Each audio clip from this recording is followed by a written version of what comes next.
अस्सलामुअलैकुम वरहमतुल्लाहि वबरकातुहू बिस्मिल्लाहिर्रहमानिर्रहीम। नाज़रीन, आज हम आपको वीडियो दिखाने जा रहे हैं। ये हैं डॉक्टर तारुल कादरी हफ़िज़हुल्लाह ताला। उनकी ये वीडियो है। आपने बड़े बड़े मसले मसाइल उनसे सुने हैं, लेकिन हैरानगी वाली बात, जिस बंदे के पास, ये जुमला बड़ा कमाल का, जिस बंदे के पास कुरान और हदीस हो, उस बंदे को क्या ज़रूरत है लैला मजनू की कहानी सुनाने की। तो आइए नाज़रीन, हम उसी की ज़बान से लैला मजनू की जो कहानी उन्होंने बताई है वो सुनते हैं। तो फिर इंशाल्लाह इसी वाला से हम भी गुफ्तगू करेंगे। तो आइए नाज़रीन, मिलके वीडियो एक देखते दफ़ा हैं। मजनू चला लैला से मिलने, और उसकी सवारी एक ऊँटनी थी। लैला से मिलने चला, ऊँटनी है उसकी सवारी। उस ऊँटनी ने बच्चा दिया था, ताज़ा ताज़ा ऊँटनी की डिलीवरी हुई थी, बच्चा हुआ। और उसने बच्चे को साथ नहीं लिया, उसको छोड़ा और ऊँटनी को लेके तो मजनू बड़ा मुश्ताक था, इंतज़ार उसको गवारा न थी। वो फौरी लैला को तकने देखने के लिए चल पड़ा। अब मजनू उस ऊँटनी की जो नकेल, जो रस्सी थी, वो रस्सी पकड़ के बैठा है। ऊँटनी चलती जा रही है और आंखों में उसकी लैला है, तसव्वुर में लैला है। और लैला की तसव्वुर करते करते जब मजनू पे ब्रेक में अस्सलाम वालेकुम वरहमतुल्लाहि वबरकातुहू। मेरा नाम मनोज कुमार गौड़ है। मैं यूपी ईस्ट कानपुर का रहने वाला हूँ। मैं अभी जस्ट मुंबई में नया हूँ, मुझे यहाँ पे कोई नहीं जानता। कुछ दीनी भाई है जो मुझे जानते हैं यहाँ पे। सबसे पहले मैं आपका शुक्रिया अदा करना चाहता हूँ इस मंच के थ्रू, जो हमारे डॉक्टर जाकिर भाई ने यहाँ आपके थ्रू इतने सारे लोगों के बीच में मुझे ये मौका दिया कि मुझे आ करके अपनी किसी बात को कहने का मौका मिले। मैं एक ऐसी फैमिली से बिलोंग करता हूँ जो कि इतनी सेपरेट फैमिली है, जो कि मुसलमान का नाम नहीं सुनना चाहती है। इवन मेरे घर में मुझे पीस चैनल को देखने और सुनने की परमिशन नहीं है।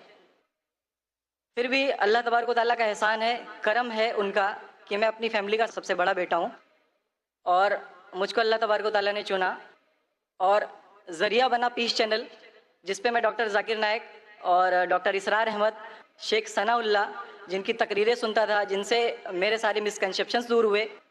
और यूपी ईस्ट का रहने वाला हूँ। मेरी उम्र 25 साल है। मैं मुंबई में पहली बार आया हूँ। मैं यहाँ पे किसी को नहीं जानता था और अल्लाह तबारक व तआला से यही दुआ करता था कि अल्लाह ताला, जब आपने मेरे को यहाँ तक पहुँचाया है कि इस्लाम को सही और गलत का जो मेरा कन्फ्यूज़न था वो सारा दूर हो चुका, तो अब मुझे ऐसी जगह पे पहुँचाइए जहाँ पे मैं इस्लाम को पूरी तरह से फॉलो कर सकूँ।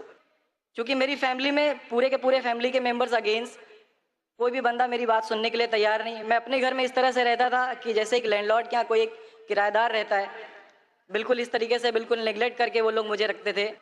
मैं ये मैसेज उन अपने घर वालों को भी और उन हज़ारों लोगों को जो मुझे यूपी ईस्ट के जानते हैं, पूरे यूपी ईस्ट का पूरा बंदा जो भी मुझे देख रहा होगा, जो मुझे जान रहा होगा, उन तक ये मैसेज पहुँचाना चाहता हूँ कि इस्लाम कोई भी ऐसा काम नहीं करता है जिससे किसी माशरे को नुकसान पहुँचता हो।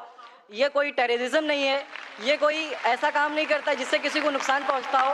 एक ऐसी फैमिली का बंदा जो कि मुसलमान के लिए इतनी गलत फहमी रखता हो, उसी घर का सबसे बड़ा बच्चा बाहर निकल करके इस बात को बताने के लिए तैयार है कि वो उनका दिमाग है, ये इस्लाम की तरफ से नहीं मिला है। तो मैं इस बात को कहना चाहता था, इस बात को बताना चाहता था। मैंने कभी सोचा भी नहीं था कि मुझे मौका मिलेगा कि मैं डायरेक्टली डॉक्टर जाकिर साहब के सामने आके उनका शुक्रिया अदा कर पाऊंगा। और जब मैंने पीस चैनल देखा तो पीस चैनल के थ्रू मुझे ये पहले पता चला, क्योंकि मैं इससे पहले कुछ सोचता नहीं था। जो ज़िंदगी चल रही है वो ज़िंदगी मेरे लिए काफ़ी थी। माँ है, बाप है, घर का सबसे बड़ा था, मैं एक वेल एस्टेब्लिश फैमिली का बंदा था, तो मुझे ऐसा कुछ सोचता ही नहीं लगता था कि मुझे कुछ और भी करना चाहिए।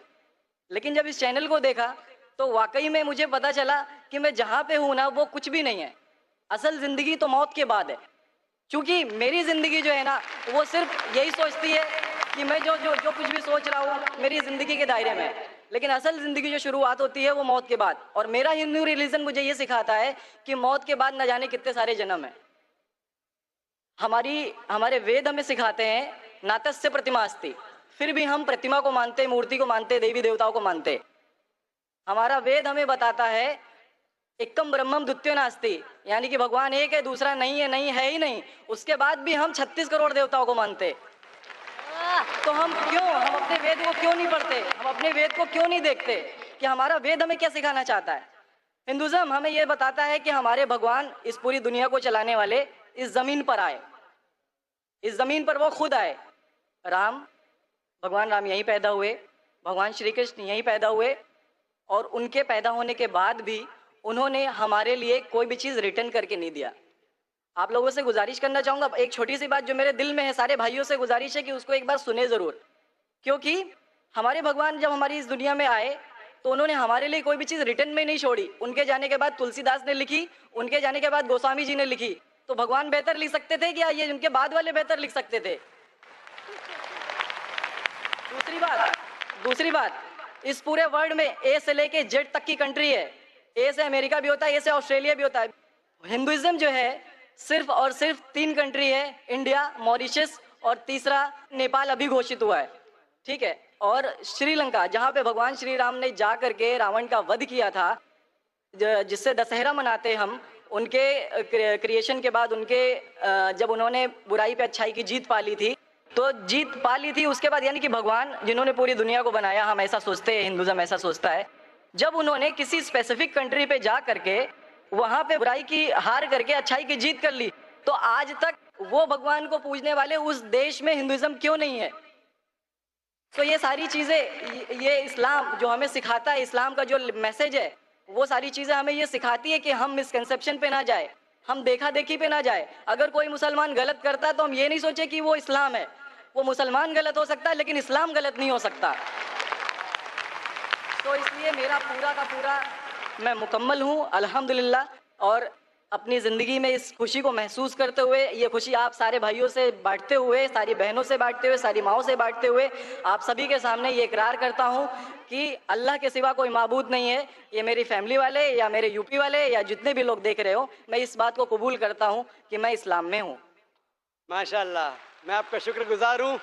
आपने पीस टीवी का पैगाम जो नटशेल में दिया, लगता है कि माशाल्लाह इतनी बार देखिए कि आपके जहन में उतर गया और आप उसको मेमोराइज कर चुके। मैं शुक्रगुजार हूँ आपका कि आपने पीस टीवी का मैसेज एक नटशेल में दिया, और अल्हम्दुलिल्लाह जो भी आपने कहा माशाल्लाह, और जो आपने याद के हवाले के साथ जो श्लोका, माशाल्लाह आपने कहा कि आप एक खुदा में मानते हैं जिसका कोई माबूद नहीं। बिल्कुल। आप मानते हैं मोहम्मद सल्लल्लाहु अलैहि वसल्लम आखिरी पैगंबर है? कोई शक नहीं। आप इस्लाम कबूल करना चाहते हैं? मेरे बिल्कुल। माशाल्लाह। आप पे कोई जबरदस्ती कर रहा है? कोई जबरदस्ती नहीं है, कोई दबाव? कंफ्यूजन नहीं है, वेल सेटिस्फेक्शन है, विदाउट एनी प्रेशर। त्योहार माशाल्लाह। आप तो शहादत के कंडीशन भी रट लिए पीस टीवी से, माशाल्लाह। इंशाल्लाह मैं अरबी में कहूँगा और मैं चाहूँगा कि आप उसे दोहराएं। इंशाल्लाह, इंशाल्लाह ताला। अशहदु अशहदु अल्लाह अल्लाह इलाहा इलाहा इल्लल्लाह इल्लल्लाह व अशहदु व अशहदु अन्ना अन्ना मुहम्मदन मुहम्मदन अब्दुहु अब्दुहु व रसूलुहु। व रसूलुहु। माशाल्लाह, आपका अरबी भी एकदम माशाल्लाह अच्छी है। मैं गवाही देता हूँ मैं गवाही देता हूँ कि अल्लाह के अलावा के अलावा कोई माबूद नहीं, कोई माबूद नहीं, और मोहम्मद सल्लल्लाहु अलैहि वसल्लम सल्लल्लाहु अलैहि वसल्लम उसके बंदे बंदे और पैगंबर है। और पैगंबर है। माशाल्लाह, मेरे हिसाब से आप दिल से पहले से ही मुसलमान थे, अभी लोगों के सामने जाहिर किया। और आप जो कहना चाहते थे, यूपी में कई लोग आपको जानते, ये लाइव टेलीकास्ट है पूरी दुनिया में, और हमारी व्यूअरशिप तकरीबन 10 करोड़ है, 100 million. It is the largest watched spiritual channel, religious channel in the world. अल्हम्दुलिल्लाह, स्टैटिस्टिक्स के हिसाब से सबसे ज्यादा देखे जाने वाला मजहबी चैनल, क्रिश्चियन चैनल से भी ज्यादा और दिगर इस्लामिक चैनल से भी ज्यादा पीस टीवी अल्हम्दुलिल्लाह। और इस देश में भी करोड़ों लोग देखते हैं, और जाहिर है कि कई यूपी वाले भी देखते होंगे। जी। आपने शायद सिर्फ यहाँ लाखों लोग के सामने नहीं दिया, आज का मजमा माशाल्लाह जी, अल्लाह जानता है कितने लोग हैं, लेकिन लाखों की तादाद है, एक सैलाब है। इनके अलावा करोड़ों लोग पीस टीवी पे देखते, उनने भी आपकी शहादत को सुना, आपके शॉर्ट मैसेज को सुना। मैं इसके लिए शुक्रगुजार हूँ। अल्लाह सुब्हानहू व तआला से दुआ करता हूँ कि आपको इस दुनिया में बेहतरीन जिंदगी दे, लेकिन आखिरत में और बेहतरीन जिंदगी दे। और आप जानते हैं कि आपने दुनिया के ऐशो आराम को ठुकराया, क्योंकि आप जानते हैं कि आखिरत की जिंदगी इस दुनिया से बेहतर है। फिर भी अल्लाह ताला फरमाते हैं कि दुआ करो कि इस जिंदगी में भी, सूरह बकरा सूरह नंबर 2 आयत नंबर 201 में, रब्बना आतीना फिद दुनिया हसनतों व फिल आखिरत हसनतों वक़िना अज़ाबिन्नार। मैं दुआ करता अल्लाह ताला से कि आपको इस जिंदगी और आखिरत में भी सबसे बेहतरीन जिंदगी दे, और आपको जहन्नम से बचाए और आपको जन्नत में डाले। आमीन आमीन सुम्मा आमीन। जज़ाकल्लाह शुक्र। जी, मेरे कुछ दोस्त कुछ भाई है जो मेरा नाम मुस्तफ़ा के लिए बोल सकते, तो ये नाम कंटिन्यू कर सकते। मुस्तफ़ा माशाल्लाह बहुत अच्छा नाम। भाई साहब चाहते हैं कि मुस्तफ़ा अच्छा नाम है, बिल्कुल अच्छा नाम है जी। मुस्तफ़ा, माशाल्लाह बहुत अच्छा नाम है और आप अपने आप को मुस्तफ़ा बुला सकते हैं माशाल्लाह। गुजारिश आपसे कि हिंदी में कुरान शरीफ अगर मुझे मिले तो। ज़रूर, आप अगर स्टेज पे आ सकते हैं मैं आपको इंशाल्लाह इंशाल्लाह। अस्सलाम वालेकुम।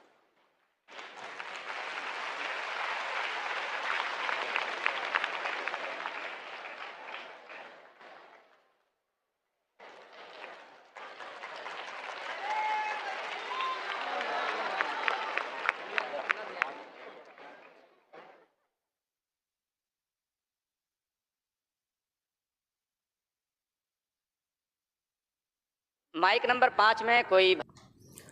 जी नाज़रीन, आपने ये वीडियो मुनादा फरमाई और साथ आपको आपने ज़ाकिर ने एक हाफिज़हुल्लाह ताला की वीडियो सुनी होगी। तो नाज़रीन, यहाँ पे मैं ये बात करता चलूँ कि देखे अल्लाह पाक ने हमें कितना प्यारा दीन दिया है, दीन इस्लाम दिया। ये वो दीन दिया है। आपको ये भी नाज़रीन बताता चलूँ कि ये वो दीन है जो हज़रत आदम से चला और आके नबी पाक के ऊपर मुकम्मल हुआ। जैसा कि कुरान पाक की आयत कह रही है, अल-यौम अकमलतु लकुम दीनकुम व अतममतु अलैकुम निअमती व रज़ीतु लकुमुल इस्लाम दीना।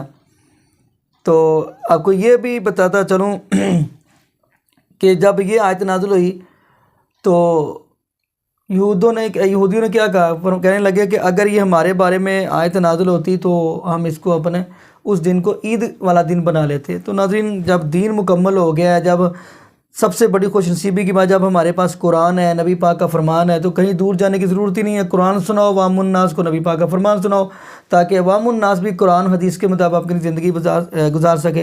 तो नाज़रीन, यहाँ पे मैं दुआ करता हूँ अल्लाह पाक हमें नबी पाक की शरीयत के मुताबिक ज़िंदगी गुजारने की तौफीक दे। जज़ाकुमुल्लाहु खैरा। अस्सलामु अलैकुम व रहमतुल्लाहि व बरकातुहू।